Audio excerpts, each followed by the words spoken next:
चलिए environmental studies का session start किया जाता है। इस सेशन में हम लोग आगे का क्वेश्चन प्रैक्टिस करेंगे। कल हम लोग ने कई सारे क्वेश्चन प्रैक्टिस किए थे, एसिड से रिलेटेड, सॉलिड वेस्ट से रिलेटेड, एयर पॉल्यूशन से रिलेटेड, वाटर पॉल्यूशन से रिलेटेड, थर्मल पॉल्यूशन से रिलेटेड। आज उसी सेशन को हम लोग आगे कंटिन्यू करेंगे अपने आगे के क्वेश्चन में। ठीक, ये जो पीडीएफ मैं सॉल्व करा रहा हूँ इसमें आप लोग को क्वेश्चन के साथ साथ ग्रुप डिस्क्रिप्शन दिया हुआ है, साथ ही साथ वन लाइनर भी ऑब्जेक्टिव क्वेश्चन दिया है जो आपके पेपर के लिए बहुत ही फायदेमंद होंगे। ठीक है, कल हम लोग 83 नंबर क्वेश्चन तक देख चुके थे। अब आगे बढ़ते हैं हम लोग क्वेश्चन नंबर 84। अब प्रश्न नंबर 84 हमारा क्या कहता है, जो जल में प्रदूषकों के रूप में मौजूद लोहे और मैग्नीज को किसके द्वारा नहीं हटाया जा सकता। ठीक है, मतलब जल में जो हमारा आयरन है या मैग्नीज है, किस प्रोसेस के द्वारा हम उनको अपने वाटर में से दूर नहीं कर सकते हैं, निकाल नहीं सकते। पहला ऑप्शन है निस्पंदक लगाकर किए गए ऑक्सीकरण से, एक दूसरा है क्लोरीकरण, तीसरा है आयन विनयन प्रक्रिया, और डी है चूना सोडा प्रक्रिया या मैग्नीज जियोलाइट प्रक्रिया। तो करेक्ट आंसर है हमारा इसमें क्लोरीनीकरण। क्लोरीनीकरण के द्वारा जल में जो हमारे प्रदूषक होते हैं, कौन से, लोहे और मैग्नीज, इनको हम निपटारण नहीं कर सकते। अब डिस्क्रिप्शन पढ़ते हैं। क्लोरीनीकरण द्वारा जल में उपस्थित लोहा और मैग्नीज को हटाया नहीं जा सकता है, क्योंकि क्लोरीन का उपयोग जल में उपस्थित सूक्ष्म जीव को मारने तथा जल को शुद्ध करने के लिए किया जाता है। इस प्रक्रिया द्वारा जल में उपस्थित लोहे तथा मैग्नीज को हटाया नहीं जा सकता। ठीक है, क्लोरीनीकरण द्वारा हम क्या कर सकते हैं, जल में उपस्थित जो हमारे हार्मफुल बैक्टीरिया, जिन बैक्टीरिया का सेवन करने से हमको विभिन्न विभिन्न तरह की बीमारियां हो सकती है, क्लियर है बात को, उन बैक्टीरिया को दूर करने के लिए जल में से हम क्लोरीनीकरण करते हैं, जिसको हम डिसइंफेक्शन भी करते हैं। ठीक, जिसके लिए हम लोग क्लोरीन या ब्लीचिंग पाउडर का उपयोग करते हैं। इस क्लोरीनीकरण प्रोसेस द्वारा वाटर में उपस्थित बैक्टीरिया को हम लोग रिमूव करते हैं, ना कि लोहा और मैग्नीज को। ठीक, आयन विनयन प्रक्रिया, निस्पंदक ऑक्सीकरण क्रिया तथा चूना सोडा प्रक्रिया या मैग्नीज जियोलाइट प्रक्रिया द्वारा जल से लोहे तथा मैग्नीज के अशुद्धियों को हटाया जा सकता है। अब जल में से लोहा और मैग्नीज को हटाते कैसे हैं, तो कौन कौन से प्रोसेस होते हैं। दूसरा प्रोसेस है हमारा निस्पंदक लगाकर किए गए ऑक्सीकरण से, आयन विनयन प्रक्रिया, चूना सोडा प्रक्रिया या मैग्नीज जियोलाइट प्रक्रिया द्वारा जल में उपस्थित लोहे और मैग्नीज की मात्रा को क्या करते हैं, निपटारण करते हैं, ना कि क्लोरीनीकरण प्रोसेस द्वारा। एक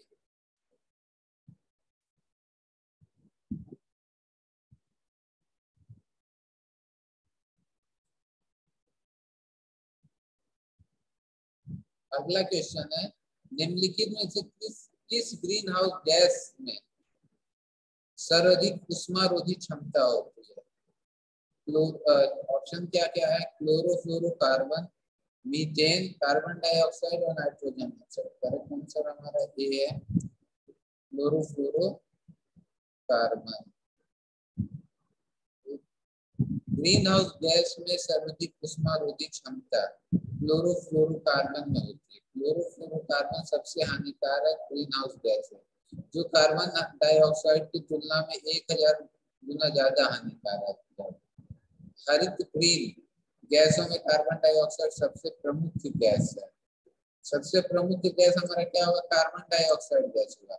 लेकिन सर्वाधिक उष्मारोधी कौन सा गैस होगा, हमारा क्लोरोफ्लोरोकार्बन होगा। इस चीज को ध्यान में आप लोग रखिएगा।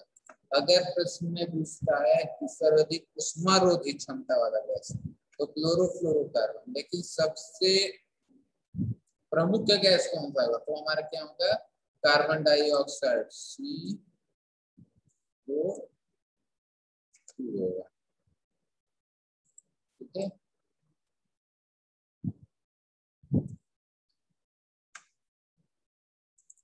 नेक्स्ट क्वेश्चन है, वायु प्रदूषण सूचक के रूप में निम्नलिखित में से कौन सा काम आता है? अभी ये कल ही मैंने आप लोग को बताया था कि वायु प्रदूषण सूचक के रूप में निम्नलिखित में कौन सा काम आता है। तो करेक्ट आंसर इसका लाइकेन होगा। लाइकेन क्या होता है? एसिड रेन या सल्फर डाइऑक्साइड के उपस्थिति के कारण हमारा क्या होता है, लाइकेन आसपास के एरिया में उत्पन्न हो जाता है, ठीक, जिसको हम क्या कहते हैं, सूचक के रूप में देखते हैं, ठीक। इसका करेक्ट आंसर हमारा लाइकेन होगा। देखिए यहाँ पे लिखा भी है कि जो अम्लीय वर्षा के कारण नष्ट होने लगता है, तो ये सूचक हमको दे देता है कि सल्फर डाइऑक्साइड की मात्रा या एसिड रेन हो रहा है, जिसकी वजह से जो हमारे लाइकेन जो पहाड़ों पर या समुद्रों में उत्पन्न होते हैं वो नष्ट होने लगते हैं। ये कुछ परीक्षा के दृष्टि से इसमें भी देख लीजिए आप लोग के लायक कौन कौन सा हो सकता है। पॉलो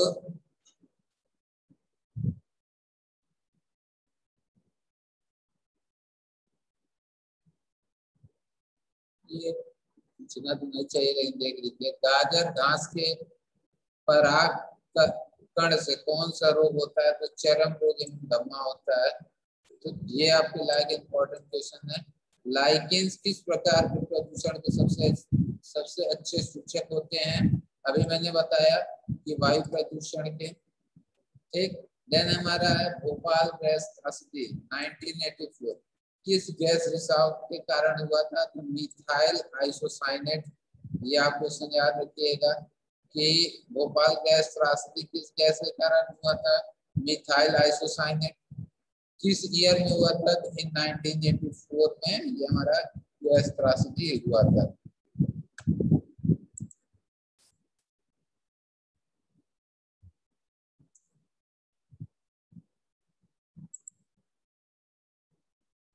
अगला क्वेश्चन है, विश्व का सबसे प्रदूषित देश हमारा कौन सा? USA, United states of America. और विश्व का सर्वाधिक प्रदूषित शहर कौन सा है? तो हमारा ये टोक्यो जापान है। अगर देश पूछे तो हमारा यूएसए होगा, यूनाइटेड स्टेट ऑफ अमेरिका। और अगर शहर पूछे तो हमारा क्या होगा? Tokyo Japan.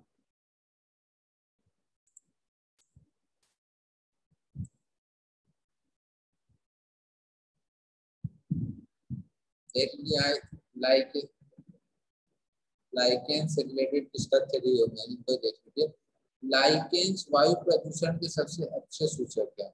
यह निम्न श्रेणी के छोटे वनस्पतियों का समूह होता है जो विभिन्न प्रकार के आधारों पर उगे हुए पाए जाते हैं। यह वायु प्रदूषण के प्रति संवेदनशील होते हैं, इसलिए यह नगरों के समीप नहीं पाए जाते। होता क्या है कि मान लीजिए कोई पहाड़ है, इस पहाड़ पे क्या है, हमारे लाइकेन्स उगे हुए हैं इस तरीके से, मान इस पहाड़।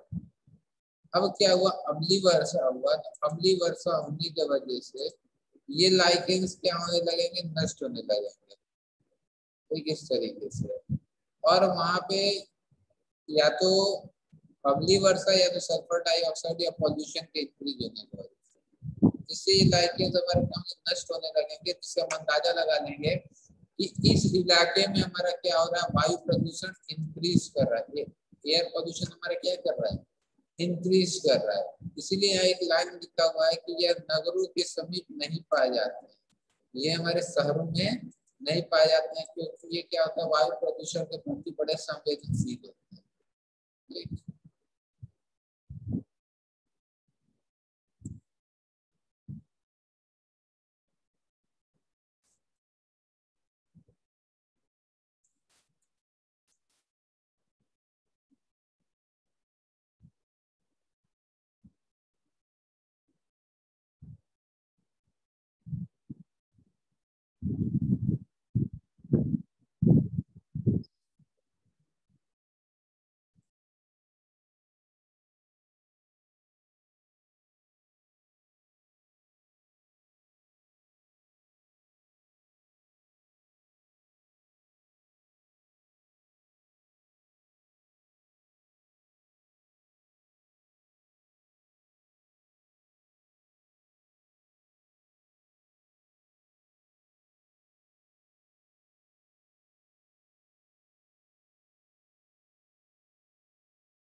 अगला क्वेश्चन है कि वर्ष 1952 की माह धुंध वायु प्रदूषण की घटना है जिसने देश को प्रभावित किया। ये कोई घटना हुई थी 1952 में जिसने लंदन शहर को क्या किया, प्रभावित किया। घटना क्या है देख लेते हैं। इन 1952 में ग्रेट स्मॉग, जिसे बिग स्मॉग कहते हैं, एक गंभीर वायु प्रदूषण घटना थी जिसमें दिसंबर में लंदन को प्रभावित किया था। यह 5 दिसंबर से 9 दिसंबर चली। सरकारी चिकित्सा रिपोर्ट के अनुसार 4200 तक के प्रत्यक्ष परिणाम स्वरूप मृत्यु हो गई थी।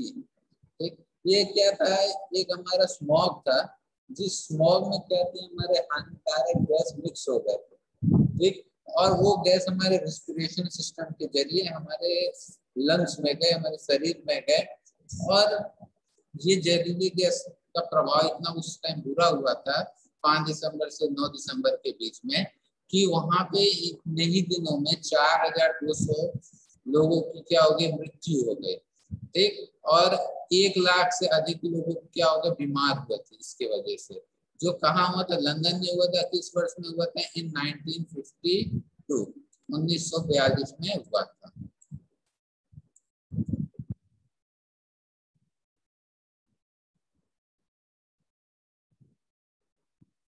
अगला क्वेश्चन है, मोटर गाड़ियों के एक्साइस्ट में से निम्नलिखित गैस में कौन सी गैस जहरीली है? तो carbon monoxide, carbon dioxide, hydrocarbon और सल्फर डाइऑक्साइड। तो इन सब में जो सबसे जहरीली गैस होती है हमारी क्या होती है, कार्बन मोनोऑक्साइड होती है। इसको मैंने बताया था कि दम घोटू गैस भी कहते हैं। होता क्या है कि कार्बन मोनोऑक्साइड क्या होता है, हमारे शरीर में ऑक्सीजन होता है जो हमारे ब्लड में क्या होता है, घुलित होता है। एक जो हमारे क्या होता है जिसको हम डिजॉल्व ऑक्सीजन भी कहते हैं, डीओ, जो हमारे ब्लड में घुला होता है। अब हम क्या किए, रेस्पिरेटरी सिस्टम के जरिए कार्बन मोनोऑक्साइड को अपने शरीर में ले गए। हमने क्या किया, रेस्पिरेटरी सिस्टम के जरिए कार्बन मोनोऑक्साइड को अपने शरीर में ले गया, और ये हमारे फेफड़े में गया। इस तरीके से फेफड़े में गया, और फेफड़े में जाने के बाद से ये हमारे क्या हो गया, जो ब्लड में कार्बन डाइऑक्साइड है इससे क्या करेगा, रिएक्शन कर देगा।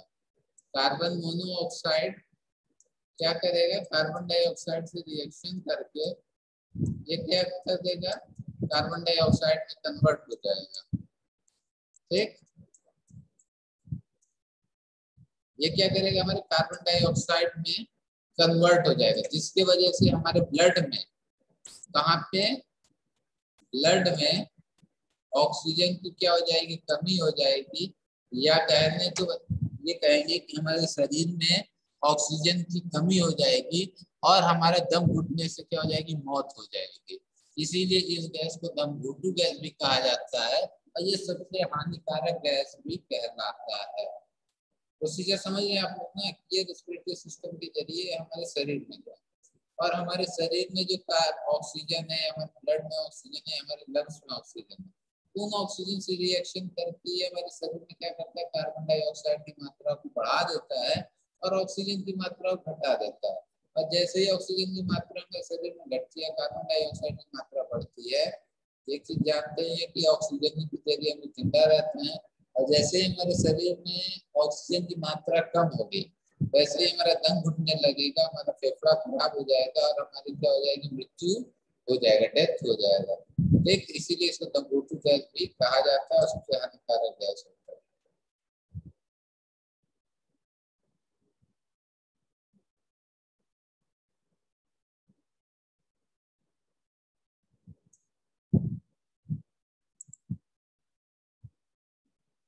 अगला क्वेश्चन है, ईंधन के अपूर्ण ज्वलन के कारण निम्नलिखित में से कौन सी गैस उत्पन्न होती है?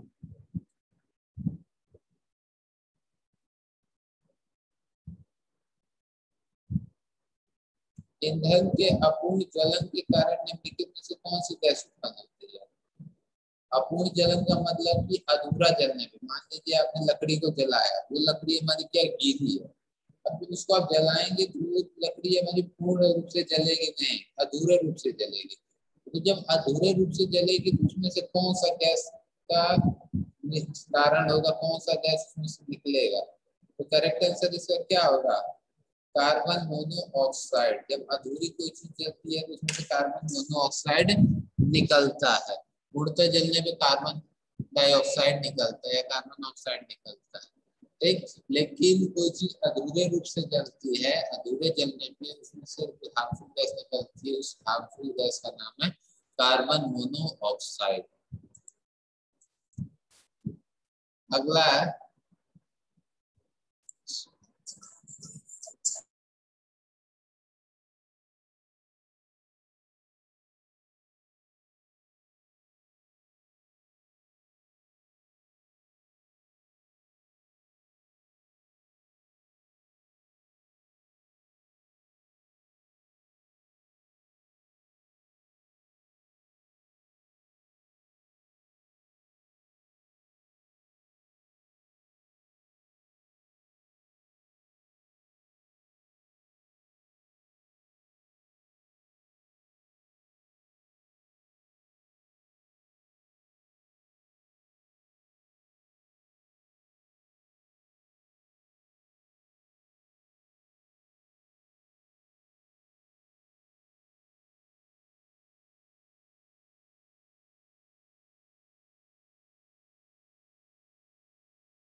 अगला क्वेश्चन है, स्मॉग किसका संयोजन है?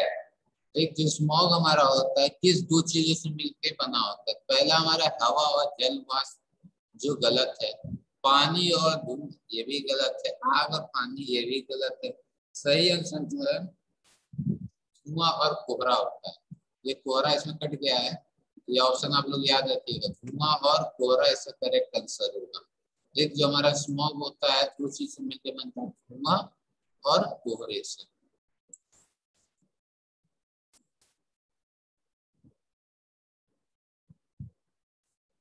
अगला क्वेश्चन है हमारा कि ग्रीन हाउस प्रभाव का क्या अभिप्राय है? ग्रीन हाउस का क्या इफेक्ट होता है? तो पहला है उष्ण कटिबंधित क्षेत्र में घरों का प्रदूषण, ओजोन परत द्वारा बैगनी किरणों को रोकना, वायुमंडलीय गैस के कारण सौर ऊर्जा को रोकना, और हरे रंग की इमारत को नुकसान। तो करेक्ट आंसर इसका सी होगा। एक डिस्क्रिप्शन भी देख लेते हैं कि ग्रीन हाउस प्रभाव एक प्राकृतिक प्रक्रिया है जिसके द्वारा वातावरण में उपस्थित गैस वातावरण के तापमान को बढ़ाने में मदद करती है। ग्रीन हाउस गैस में कार्बन डाइऑक्साइड तथा मीथेन प्रमुख है। ग्रीन हाउस प्रभाव की खोज 1824 में जोसेफ फूरियर ने की थी तथा इसका प्रयोग 1858 में जॉन टिंडल ने किया था।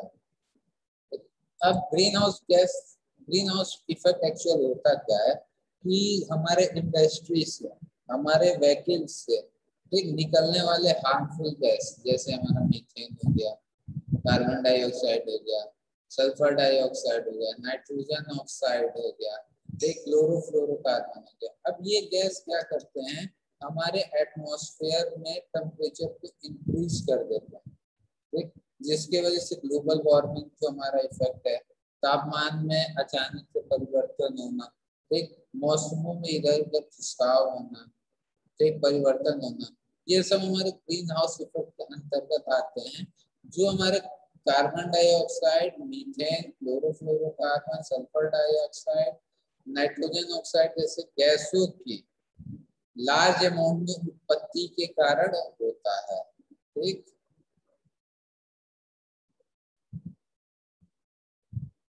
अगला क्वेश्चन है ओजोन परत के क्षरण के कारण क्या है। ठीक, तो ओजोन परत के क्षरण के कारण, सॉरी गलत क्वेश्चन पढ़ दिया। ओजोन परत के क्षरण के कारण क्या होता है। ठीक, ऑप्शन क्या क्या है, स्तन कैंसर, त्वचा कैंसर, फेफड़े का कैंसर और रक्त कैंसर। तो ओजोन परत के द्वारा हमारा त्वचा का कैंसर होता है, स्किन कैंसर जिसको हम इंग्लिश में कहते हैं। अब इसका डिस्क्रिप्शन भी देख लेते हैं। देखो, ओजोन परत हमारा समताप मंडल में लगभग 15 से 35 किलोमीटर मोटाई के बीच पाया जाता है। जो ओजोन परत की मोटाई होती है वो कितनी होती है, 15 से 35 किलोमीटर। और कहाँ पे होता है ये, हमारा समताप मंडल में। पर्यावरण प्रदूषण के कारण ओजोन परत में ह्रास देखा जा रहा है। ठीक, ओजोन परत में कमी के कारण अधिक मात्रा में पैराबैंगनी किरणें पृथ्वी तक पहुंचती हैं, जिसके कारण मनुष्य में त्वचा कैंसर होता है। इसके साथ ही पैराबैंगनी किरणों से आंखों तथा प्रतिरक्षी तंत्र को भी नुकसान पहुंचता है। देखिए होता क्या है कि ओजोन परत का क्षरण होगा, क्यों?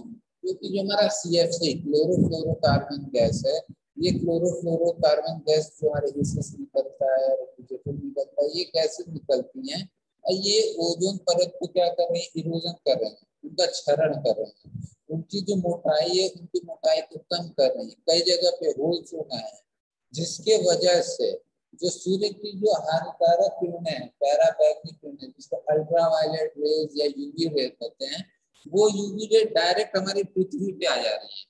नहीं तो ओजोन परत क्या करता है, इन अल्ट्रावायलेट रे यूवी रे को क्या कर लेता है, अवशोषित कर लेता है।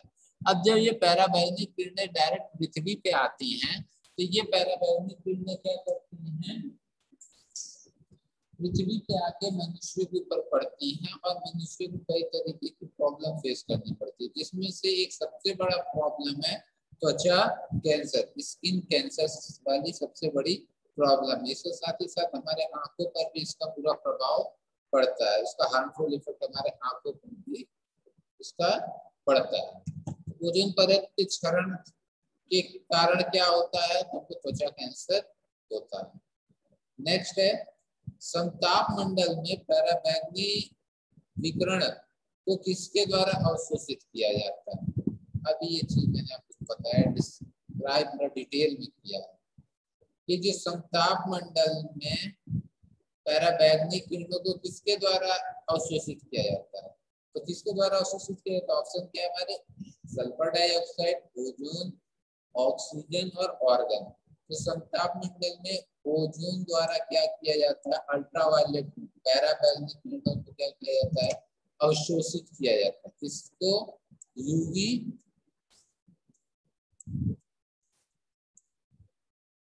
रे। कहाँ पे, समताप मंडल में, किस परत द्वारा, ओजोन परत द्वारा। इसकी मोटाई क्या होती है, 15 किलोमीटर से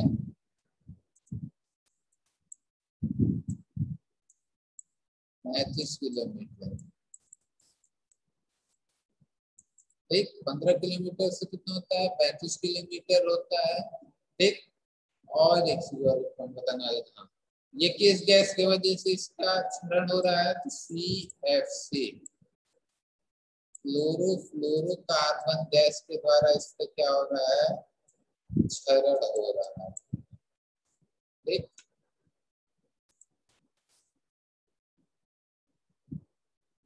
और इसके द्वारा कौन सी बीमारी फैल रही है, तो इसके द्वारा स्किन कैंसर जैसी खतरनाक बीमारी तेजी से इंक्रीज कर रही है।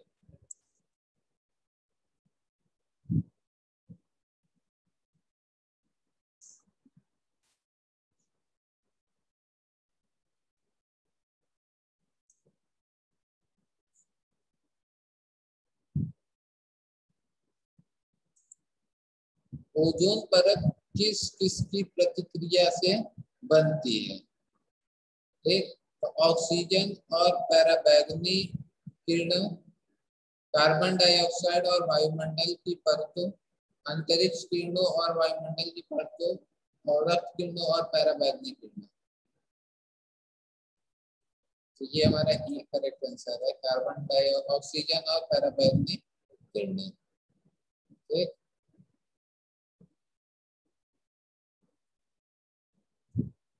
ये हमारा करेक्ट आंसर है।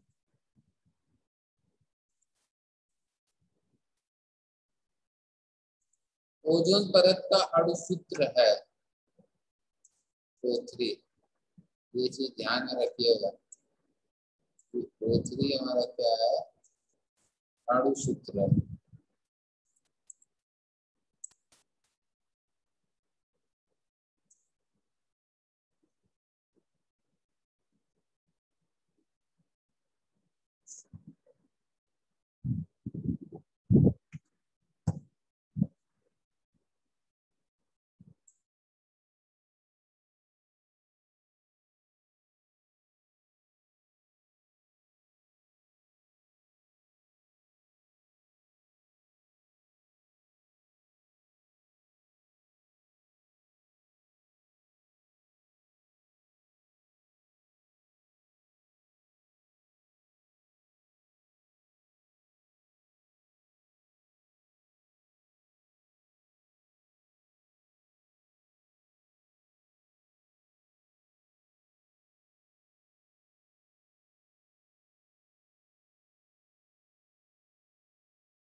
अगला क्वेश्चन है कि इनमें से कौन सी ग्रीन हाउस गैस या एक ऐसी गैस है जो ओजोन परत को क्षति पहुंचा सकती है।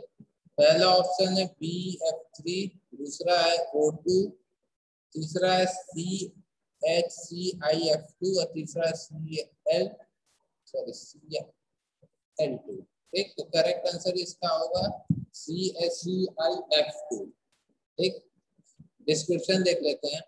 क्लोरोफ्लोरोमेथेन CH3ClF2 एक ग्रीन हाउस गैस है जो वायुमंडल के समताप मंडल में उपस्थित ओजोन परत का विघटन कर देती है, जिनमें ओजोन परत पतली हो जाती है एवं उनमें छिद्र हो जाता है। परिणाम स्वरूप सूर्य से आने वाली हानिकारक पैराबैंगनी किरणें पृथ्वी तक पहुंचने में सक्षम हो जाती है, जो कि कैंसर इत्यादि हानिकारक प्रभाव के लिए उत्तरदायी है। CH3ClF2 का प्रयोग प्रशीतन व वातानुकूलन में भी किया जाता है। मीथेन एक ग्रीन हाउस गैस है जो ओजोन परत को नुकसान पहुंचाती है।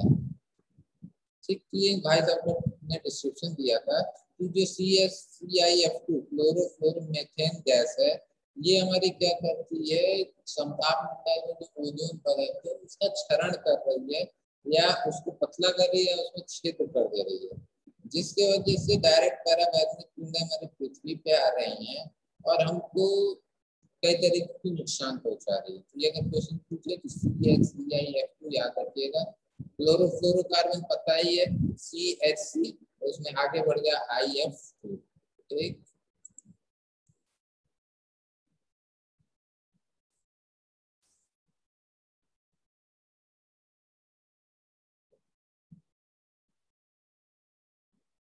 ये लास्ट क्वेश्चन है। ओजोन परत किन किरणों को अवशोषित करती है? कई बार आ चुका। ओजोन परत हमारी पैराबैंगनी किरणों, इंग्लिश में कहते हैं यूवी रे, अल्ट्रावायलेट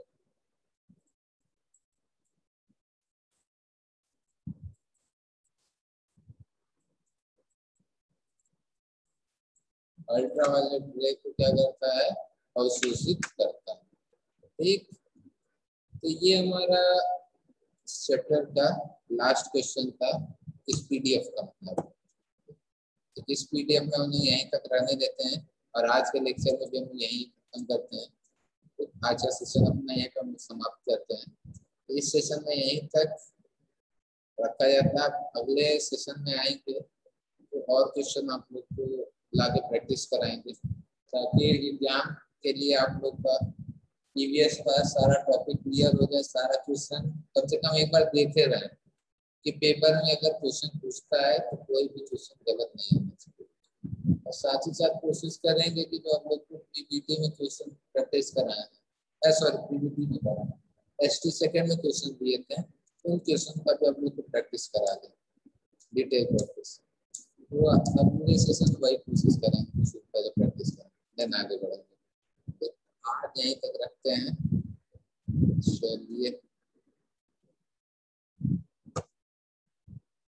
आज का सेशन हम लोग समाप्त किया रहता है।